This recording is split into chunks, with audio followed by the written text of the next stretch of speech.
हमने last video में एक स्पेशल टाइप के मैट्रिसेस को पढ़ लिया था और उनको हमने कॉलम मैट्रिक्स का नाम दिया था और ऑफ कोर्स वो वेक्टर्स थे। तो उससे पहले हम मैट्रिसेस की डेफिनेशन को भी पढ़ चुके थे सिंपली, जब हमने एक अर्लियर वीडियो में जब मैंने ये बताया था कि हम सिस्टम ऑफ लीनियर इक्वेशंस को मैट्रिसेस की फॉर्म में लिख के सॉल्व कर सकते हैं। और हमने यूँ डिफ़ाइन किया था किसी भी मैट्रिक्स को कि ये हमारे पास एक रेगुलर अरे होती है नंबर्स की, जिसको हम स्क्वायर ब्रैकेट्स के दरमियान लिख देते हैं। अगर हम इसकी एग्जांपल लेते हैं तो हम इसकी एग्जांपल ये ले सकते हैं कि हमारे पास अगर ए कोई मैट्रिक्स है तो उसके एलिमेंट्स जो हैं वो ये वाले हैं। ये हमारे पास एक मैट्रिक्स है।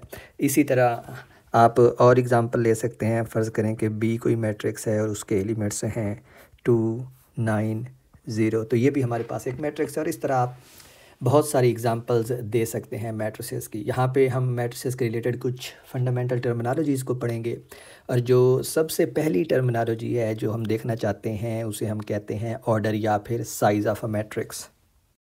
और इसको डिफ़ाइन किया जाता है कि किसी भी मैट्रिक्स की number of rows multiplied by number of columns जो हैं वो उस मैट्रिक्स का साइज़ होता है या ऑर्डर होता है।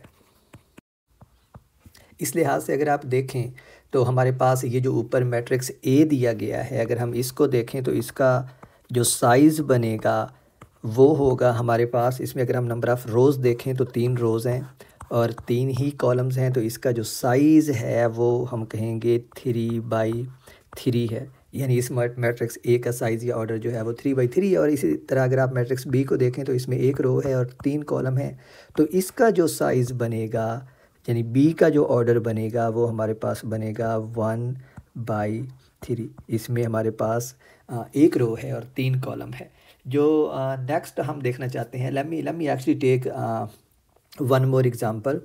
और फ़र्ज़ करें कि हमारे पास कोई मैट्रिक्स डी है और उस डी मैट्रिक्स की जो एंट्रीज़ हैं वो इस तरह हैं हमारे पास 2, 3, 0, 1 एंड 9 एंड 4। तो इस मैट्रिक्स का जो ऑर्डर है वो है हमारे पास, इसकी नंबर ऑफ़ रोज़ अगर हम देखें तो वो 3 हैं और नंबर ऑफ़ कॉलम्स अगर हम देखें तो वो 2 हैं। तो इसका जो ऑर्डर बनेगा वो बनेगा 3/2। अब मैट्रिसेस की हमारे पास डिफरेंट टाइप्स भी हैं। फॉर एग्ज़ाम्पल अगर आप इस मैट्रिक्स को लेते हैं तो ये मैट्रिक्स जो है ये एक रेक्टेंगुलर मैट्रिक्स है। और रेक्टेंगुलर मैट्रिक्स को आप डिफ़ाइन करते हैं कि ये एक ऐसा मैट्रिक्स होता है जिसमें number of rows number of columns के बराबर नहीं होती।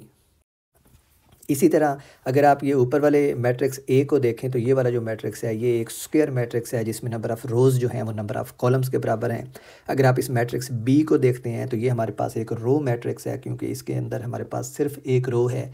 इसी तरह जब आप किसी वेक्टर को लेते हैं जिसको मैंने कॉलम मैट्रिक्स कहा था तो उसको आप ऑफ कोर्स कॉलम मैट्रिक्स कहते हैं क्योंकि उसके अंदर सिर्फ एक कॉलम होता है। और इसी तरह हमारे पास और भी मुख्तलिफ टाइप्स होती हैं, आइडेंटिटी मैट्रिक्स और स्केलर मैट्रिक्स, और अब इस तरह के बाकी टाइप्स हैं हमारे पास काफ़ी सारी। लेकिन वो हम जैसे जैसे कोर्स में चलते जाएंगे उनसे हम इंट्रोड्यूस होते जाएंगे, लेकिन उनकी इतनी ज़रूरत नहीं है because they are all matrices and all we care about is about their operations and not about what the particular name of a certain matrix is.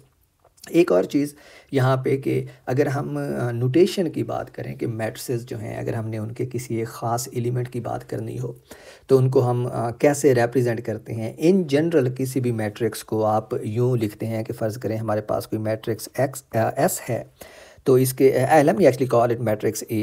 तो अगर हमारे पास कोई मैट्रिक्स ए है तो उसके जो एलिमेंट्स होते हैं उनको हम इस तरह रिप्रेजेंट करते हैं A11, A12, A13 और इसी तरह ये चलते जाएंगे हमारे पास A1n तक। फिर हमारे पास दूसरी रो स्टार्ट होगी A21, A22 और इसी तरह ये चलते जाएंगे आगे। और अगर हम इसी तरह कॉलम में प्रोसीड करें नीचे की जानिब तो हमारे पास ये बनेगा AM1,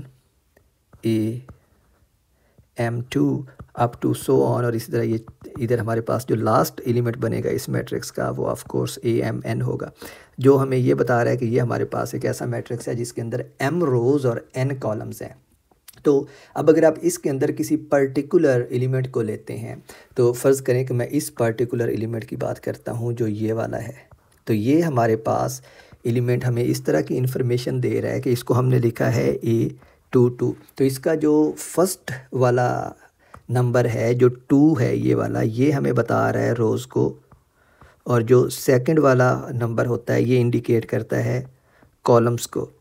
तो इसका मतलब है कि अगर मैं A22 की बात करूं तो ये मुझे ये बता रहा है कि ये एलिमेंट मैट्रिक्स ए की दूसरी रो और दूसरे कॉलम में मौजूद है, यानी इस जगह पे मौजूद है वो एलिमेंट जो सेकंड रो में हो और सेकंड कॉलम में हो, जहाँ पे ये दोनों क्रॉस करेंगी ये वो एलिमेंट है। मिसाल के तौर पे अगर आप इस डायरेक्शन में सेकंड रो में मूव करें और इस डायरेक्शन में सेकंड कॉलम में मूव करें तो ये वो एलिमेंट है जो A22 से हम रिप्रेजेंट करेंगे। This was about a certain notation that we use for matrices. और अब हम चलते हैं स्केलर मल्टीप्लिकेशन की तरफ, जो एक बहुत ही इम्पोर्टेंट ऑपरेशन है मैट्रिसेस के मामले में। अगर हमारे पास कोई मैट्रिक्स दिया हुआ हो, फ़र्ज़ करें कि यही ऊपर वाला मैट्रिक्स जो है ये वाला दिया हुआ है, तो ये तो मैंने m/n ऑर्डर का लिखा था मैट्रिक्स।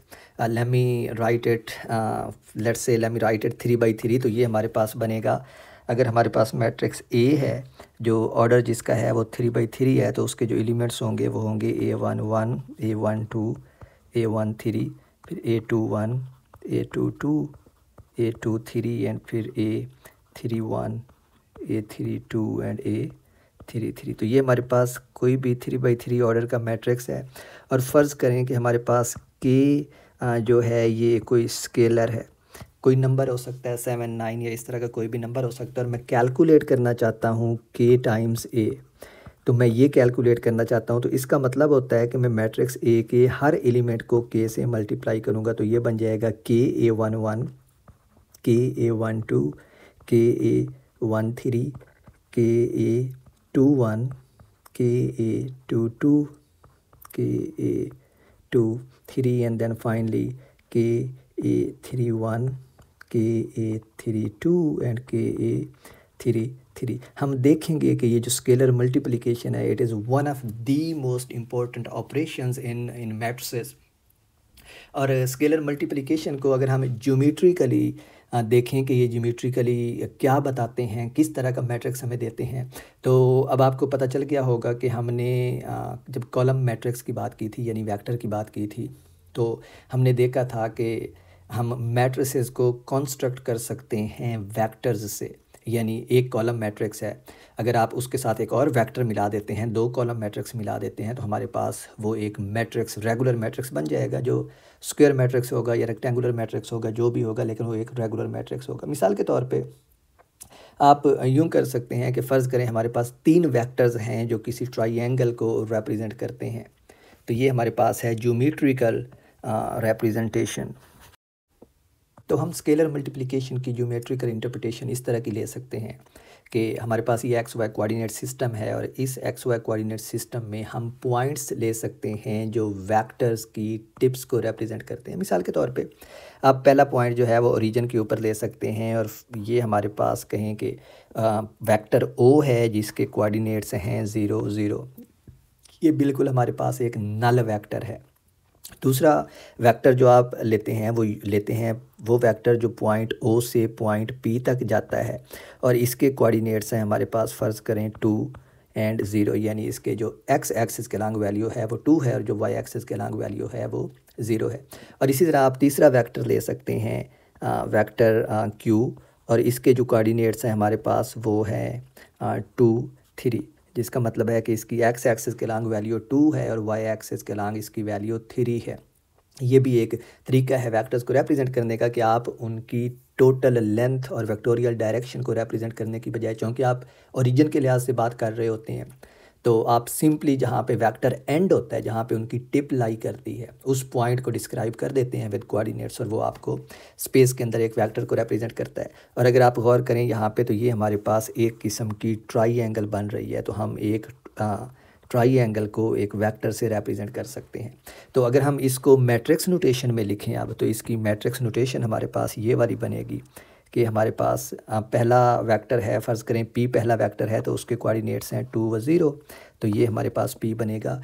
दूसरा कॉलम वेक्टर जो है, कॉलम मैट्रिक्स या फिर वेक्टर जो है वो है 2 व 3, जो कि Q है, तो उसके कोऑर्डिनेट्स 2, 3 हैं। और तीसरे को अगर आप O लेते हैं तो उसके कोऑर्डिनेट्स बनेंगे हमारे पास 0, 0। तो आप देख सकते हैं कि ये हमारे पास एक मैट्रिक्स बन गया है जिसका ऑर्डर 2/3 है।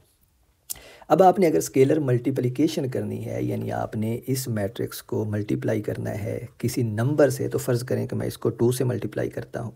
तो अगर मैं इसको ए कह लूँ इस मैट्रिक्स को, तो ये जो मेरे पास जो 2 टाइम ए बनेगा वो यहाँ से मैं देख सकता हूँ। मैंने ऊपर आपको बताया कि स्केलर मल्टीप्लिकेशन कैसे होती है। तो ये बन जाएगा 4 0, फिर बनेगा 4 6 और फिर बनेगा 0 0। और इन कोऑर्डिनेट्स को अब आप बेशक नए नाम दे लें। फ़र्ज़ करें कि ये हमारे पास अब पी प्राइम है, ये हमारे पास क्यू प्राइम है और ये हमारे पास ओ प्राइम है। तो अब ज्योमेट्रिक रिप्रेजेंटेशन इसकी हम कैसे दे सकते हैं? इस तरह दे सकते हैं कि ये हमारे पास again X Y coordinate system है। फ़र्ज़ करें कि ये एक्स एक्सिस है और ये वर्टिकल डायरेक्शन में हमारे पास वाई एक्सिस है, और इसके अंदर अब हमने इन 3 पॉइंट्स को रिप्रेजेंट करना है, ये जो नई मैट्रिक्स नोटेशन बनी है। तो पॉइंट ओ प्राइम अब ओरिजिन पे होगा, बिल्कुल जैसे पहले पॉइंट ओ था हमारे पास, तो इसके कोऑर्डिनेट्स तो वही हैं 0 और 0। तो इसकी तो लेंथ में चेंज नहीं आई, लेकिन जो पी प्राइम होगा, जो अब ट्रांसफॉर्म हुआ है हमारे पास पी से, वो हम देख सकते हैं कि उसकी जो लेंथ है वो 2 0 से इंक्रीज़ होकर 4 0 हो गई है, यानी ये एक्स डायरेक्शन में 2 टाइम्स इंक्रीज़ हो गई है इसकी लेंथ। तो ये बनेगा हमारे पास अब पॉइंट पी प्राइम, और इसके कोऑर्डिनेट्स हैं हमारे पास 4 0।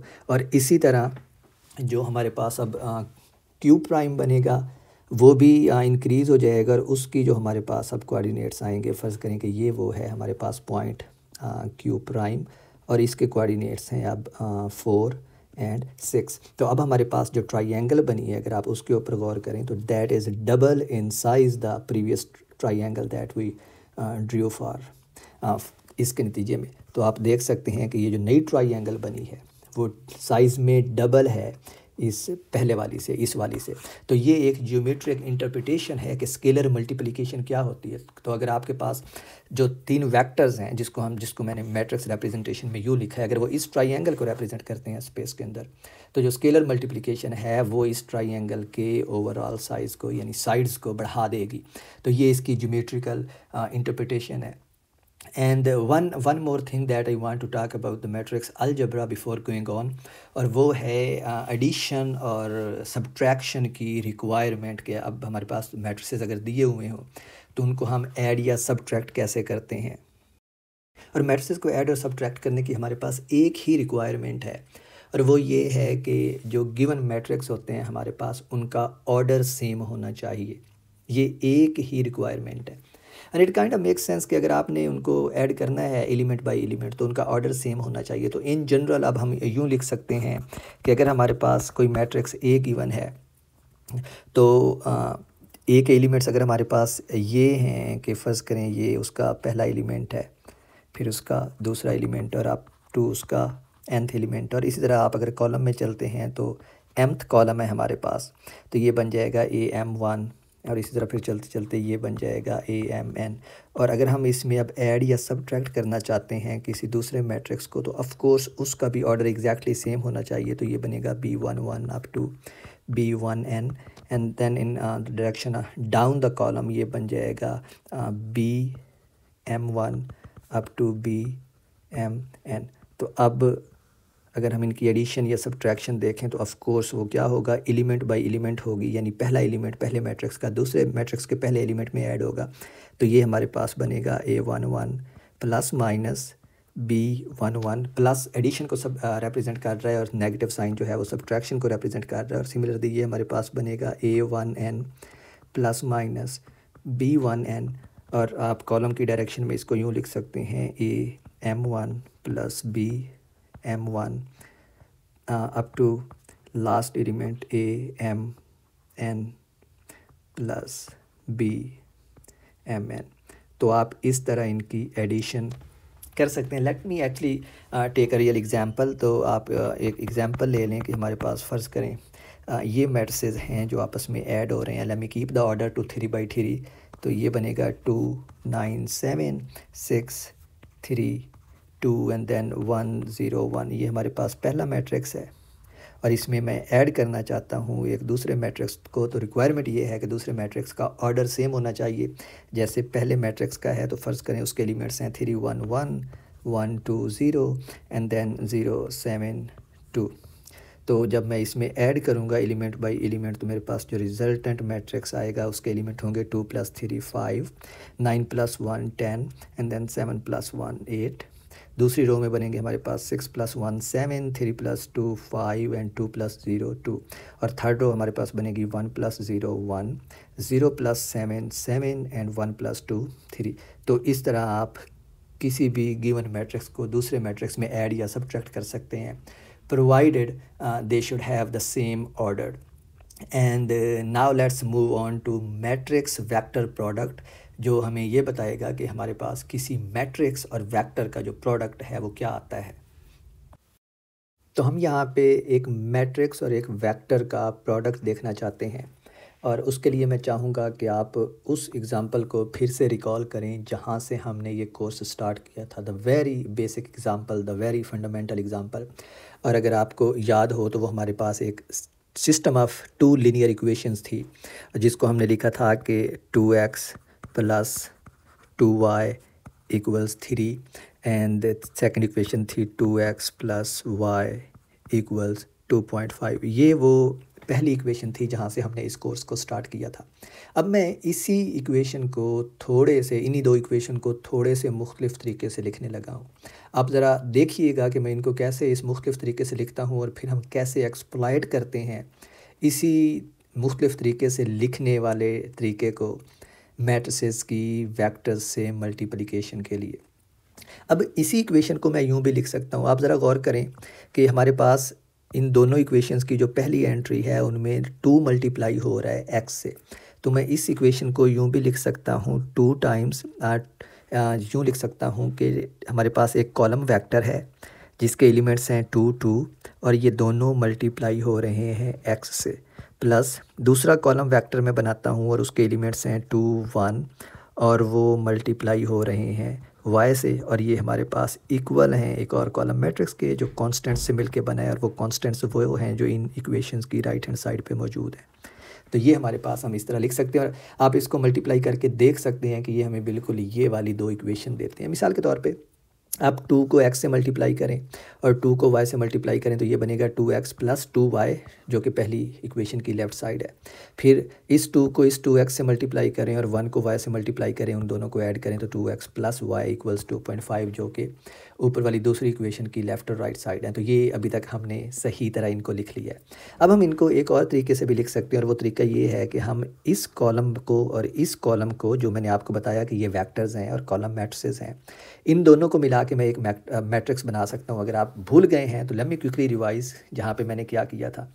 मैंने ये कहा था कि ये एक वेक्टर को रिप्रेजेंट करता है, ये पॉइंट जो है ये पॉइंट एक वेक्टर को रिप्रेजेंट करता है, ये पॉइंट एक वेक्टर को रिप्रेजेंट करता है। तो चूँकि वेक्टर कॉलम मैट्रिक्स होते हैं तो इन 3 कॉलम्स को मिला के हम एक मैट्रिक्स बना सकते हैं। यहाँ मैं बिल्कुल वही काम एक्सप्लॉइट करने लगा हूँ कि मैं इन 2 कॉलम्स को मिला के एक मैट्रिक्स बनाने लगा हूँ। तो अगर मैं इन 2 कॉलम्स को मिला के एक मैट्रिक्स बनाता हूँ तो वो मेरे पास बनेगा जिसके एलिमेंट्स होंगे 2 2 2 एंड 1।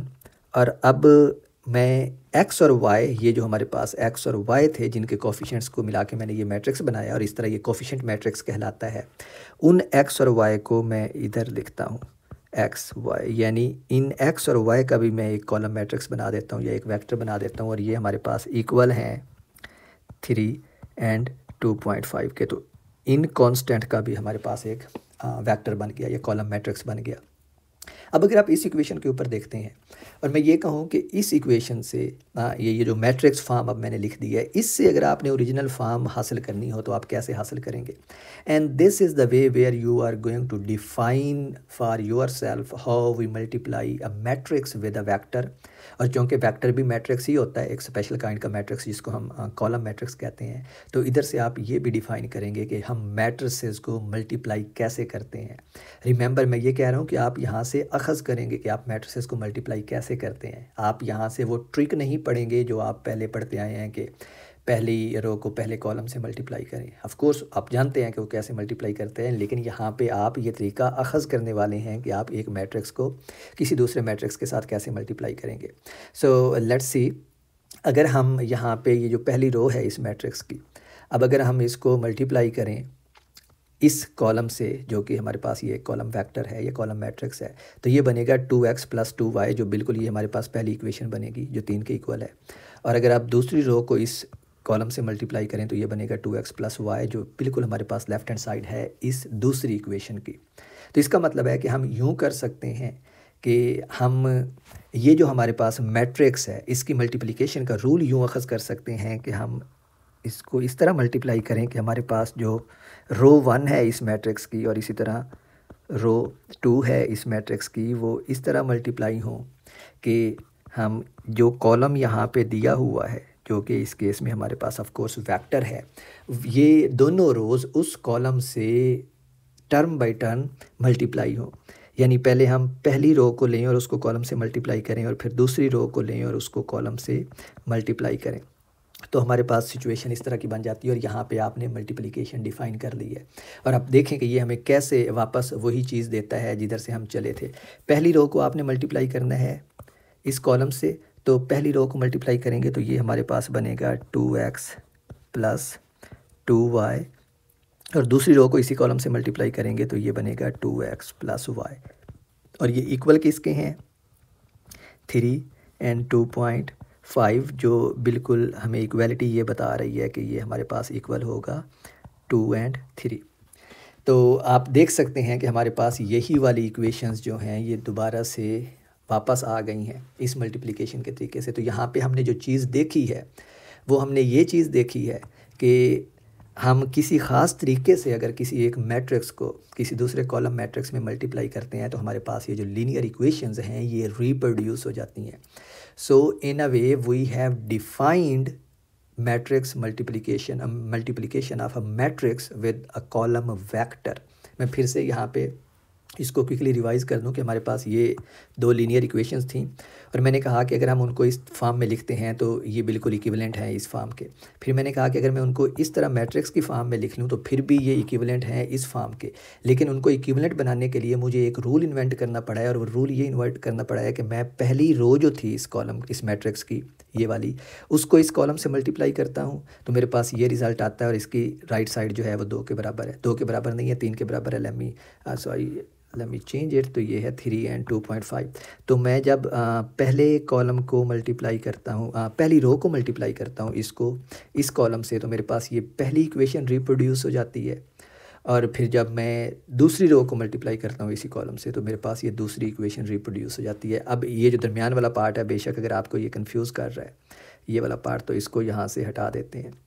तो आप देख सकते हैं कि हमारे पास बिल्कुल वही फॉर्म आ गई है जो ओरिजिनल इक्वेशंस में थी। तो यहाँ पे जिस तरीके से हम इस फॉर्म तक पहुँचे हैं वो मेथड जो है वो ये वाला स्टेप है, और ये स्टेप हमें ये बताता है कि आपने एक मैट्रिक्स को एक कॉलम वेक्टर से या कॉलम मैट्रिक्स से कैसे मल्टीप्लाई करना है।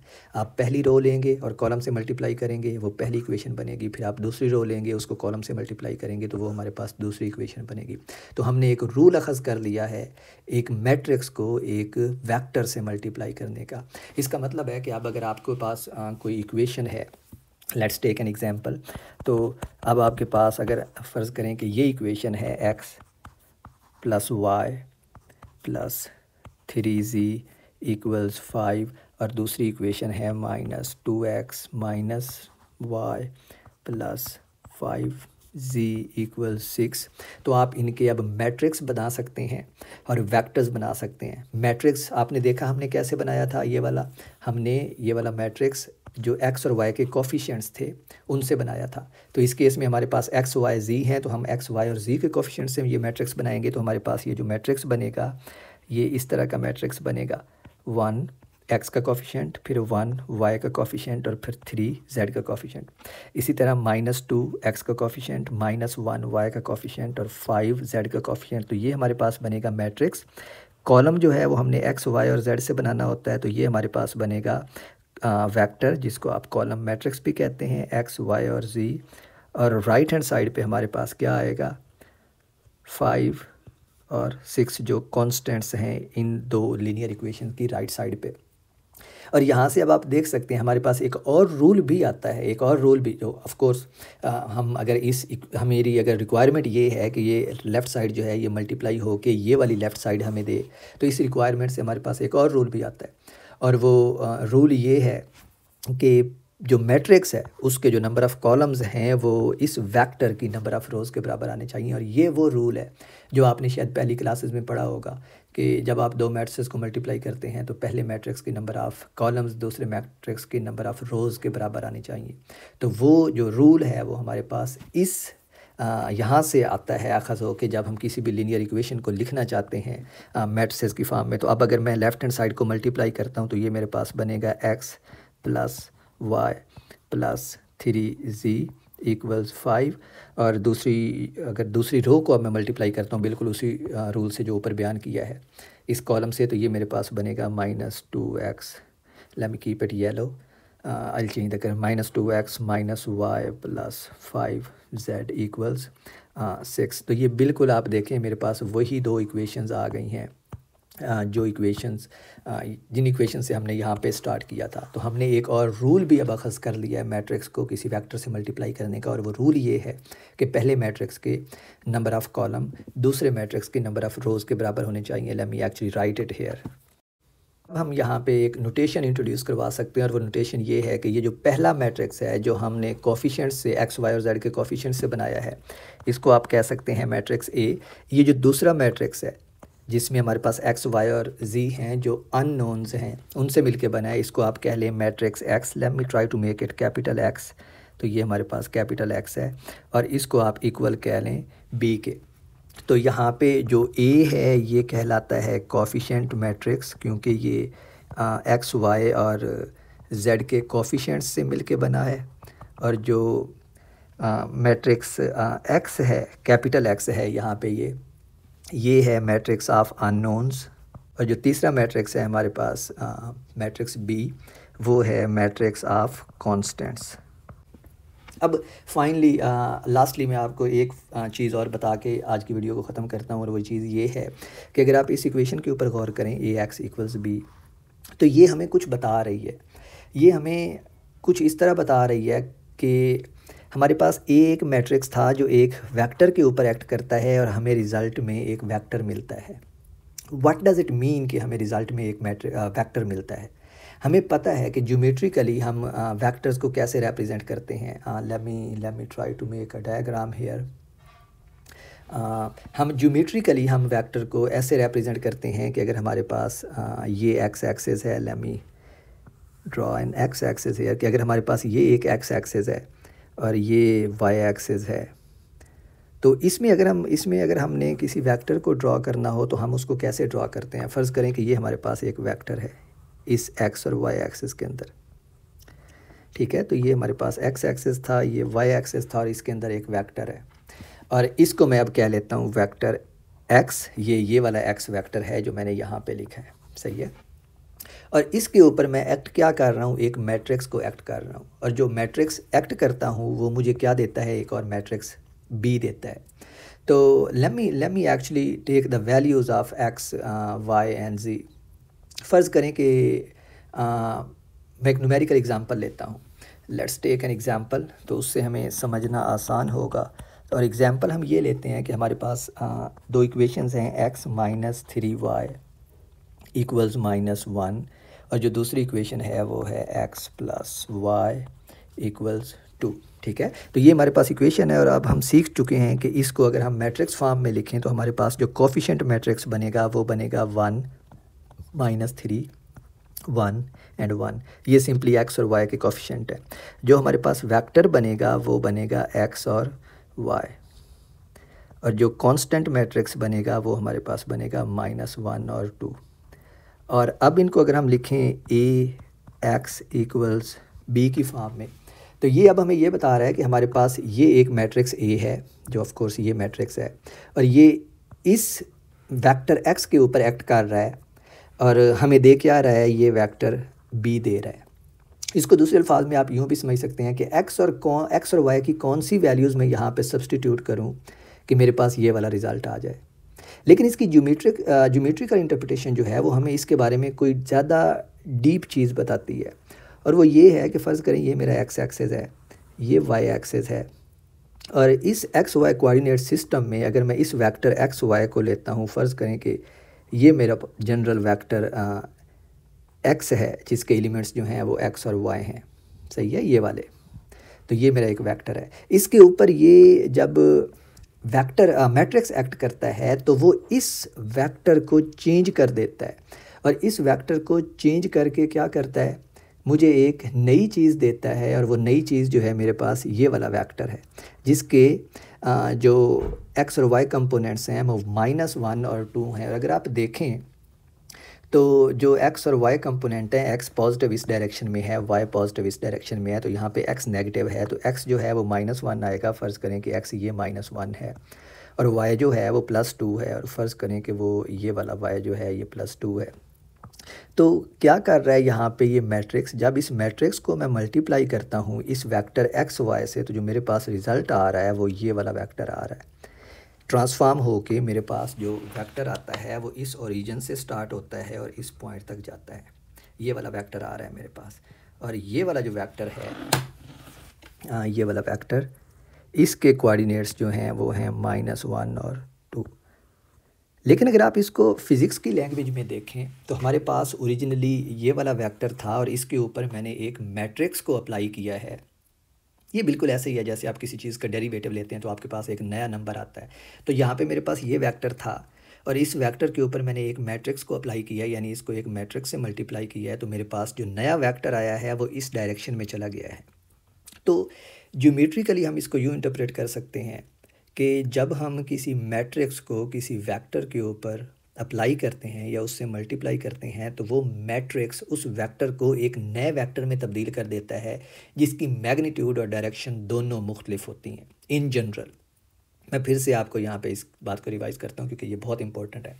हमारे पास ओरिजिनली ये वेक्टर था जिसकी ये वाले कोफिशिएंट्स हैं हमारे पास एक्स और वाई, जो कोई भी वैल्यूज़ होंगी, लेकिन इसके ऊपर मैंने क्या किया, इसके ऊपर मैंने एक मैट्रिक्स, इस मैट्रिक्स को अप्लाई किया है, और इस मैट्रिक्स की एप्लीकेशन ने हमें ये राइट वाला रिज़ल्ट दिया है जो अगेन एक वेक्टर है, और इस वेक्टर की जो डायरेक्शन और मैग्नीट्यूड है वो ये वाली है। और यहाँ पे हम देख सकते हैं कि ये जो मैट्रिक्स मल्टीप्लिकेशन है ओवर अ वेक्टर, ये उस ओरिजिनल वेक्टर को रोटेट भी करती है और उसकी मैग्नीट्यूड में भी तब्दीली कर देती है, यानी इसने इस वेक्टर को तब्दील करके इस वेक्टर में बदल दिया है। तो जो मैट्रिक्स मल्टीप्लिकेशन है, ज्योमेट्रिकली आप उसको ऐसे रिप्रेजेंट कर सकते हैं कि जब वो किसी वेक्टर के ऊपर आप मैट्रिक्स को अप्लाई करते हैं तो वो उसकी मैग्नीट्यूड को भी चेंज कर देता है और उसकी डायरेक्शन को भी चेंज कर देता है, विच मीन्स कि वो उसकी डायरेक्शन को जब चेंज करता है तो इसका मतलब है कि एक्स वाई कोऑर्डिनेट सिस्टम में वो उसको रोटेट कर रहा है। तो जो मैट्रिक्स का काम है वो रोटेट करना है किसी भी वेक्टर को जब हम उसको किसी वेक्टर के ऊपर अप्लाई करते हैं। That's what it means geometrically. और फाइनली ये जो चीज़ हमारे पास है, ये जो प्रोडक्ट है a टाइम्स x, यानी किसी मैट्रिक्स की मल्टीप्लिकेशन जो है वो किसी वेक्टर से, ये हमारे पास एक लीनियर कम्बिनेशन होता है वेक्टर्स का, और मैं आपको दिखाता हूँ किस तरह। अभी ये ऊपर वाली एग्जांपल में मैंने आपको बताया था, किधर गई वो एग्जांपल, ये वाली, कि कोई भी जो मैट्रिक्स होता है हमारे पास वो कॉलम वेक्टर्स से मिलके बनता है, सही है। तो इस तनाजुर में आप यूँ लिख सकते हैं कि let A be a vector, तो ए बी अ मैट्रिक्स। तो अगर ये मैट्रिक्स है तो मैं इसको कैसे लिखूँगा, इसके जो एलिमेंट्स बनेंगे वो हमारे पास कॉलम वेक्टर्स होंगे। पहला कॉलम वेक्टर, दूसरा कॉलम वेक्टर, तीसरा column vector, up to so on. और ये हमारे पास एक मैट्रिक्स है। मिसाल के तौर पे अगर इस मैट्रिक्स ए के सिर्फ 3 एलिमेंट हैं, v1 v2 v3, और v1 और v2 और v3 जो हैं ये 2 डायमेंशनल हैं, तो ये हमारे पास बनेगा, जो मैट्रिक्स फॉर्म में हमारे पास बनेगा वो बनेगा, फ़र्ज़ करें कि v1 के जो एलिमेंट्स हैं वो हैं v11 v12, इसी तरह जो v2 के हैं वो हैं v21 v22, और फिर जो v3 के हैं वो बनेंगे v31 एंड v32। सही है। तो ये हमारे पास एक इस तरह का मैट्रिक्स होगा। तो हम इसको इस फॉर्म में भी लिख सकते हैं, वेक्टर्स की फॉर्म में।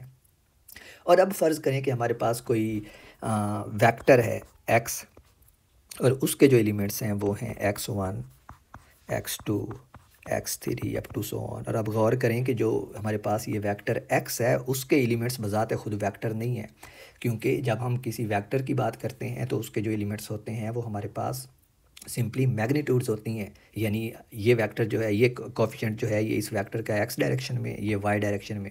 तो मैट्रिक्स के एलिमेंट हमारे पास वेक्टर्स होते हैं, लेकिन वेक्टर के एलिमेंट्स जो हैं वो हमारे पास स्केलर्स होते हैं। तो अब अगर मैं ये इनका प्रोडक्ट कैलकुलेट करता हूँ, यानी अब मैं अगर कैलकुलेट करता हूँ a टाइम्स एक्स।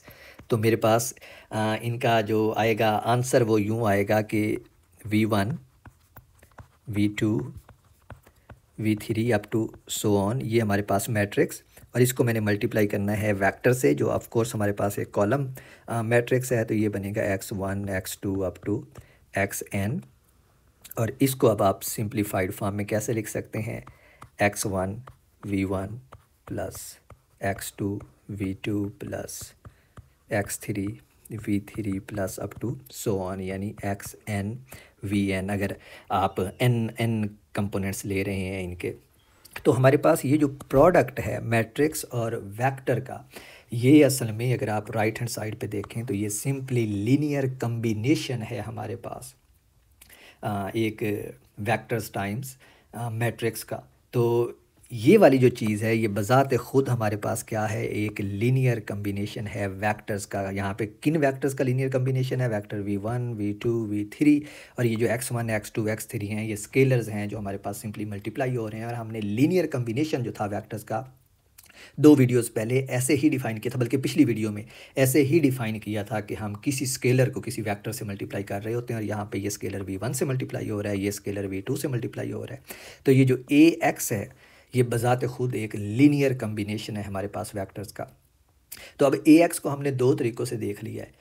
पहले तरीके से कि जो हमारे पास मैट्रिक्स A है जब वो वेक्टर x के ऊपर एक्ट करता है यहाँ पे, तो हमारे पास वो एक नया वेक्टर देता है जिसकी डायरेक्शन भी मुख्तलिफ होती है इन जनरल, और मैग्नीट्यूड भी मुख्तलिफ होती है। यानी मैट्रिक्स किसी वेक्टर के ऊपर जब एक्ट करता है तो उसको 2D स्पेस में रोटेट कर देता है या 3D स्पेस में। और दूसरा, ये जो प्रोडक्ट बज़ात ख़ुद ये जो प्रोडक्ट है ये हमारे पास लीनियर कम्बिनेशन है वेक्टर्स का। अब हम नेक्स्ट वीडियो में मैट्रिक्स को मैट्रिक्स से मल्टीप्लाई करना सीखेंगे और ये देखेंगे ज्योमेट्रिकली वो हमें क्या बताता है। मिसाल के तौर पे जैसे यहाँ पे हमने मैट्रिक्स को एक वेक्टर से मल्टीप्लाई किया तो ज्योमेट्रिकली वो हमें बताता है कि जो रिज़ल्ट आता है हमारे पास वो वेक्टर रोटेशन की फॉर्म में आता है। तो नेक्स्ट वीडियो में हम देखेंगे कि मैट्रिक्स टाइम मैट्रिक्स का क्या मतलब होता है ज्योमेट्रिकली।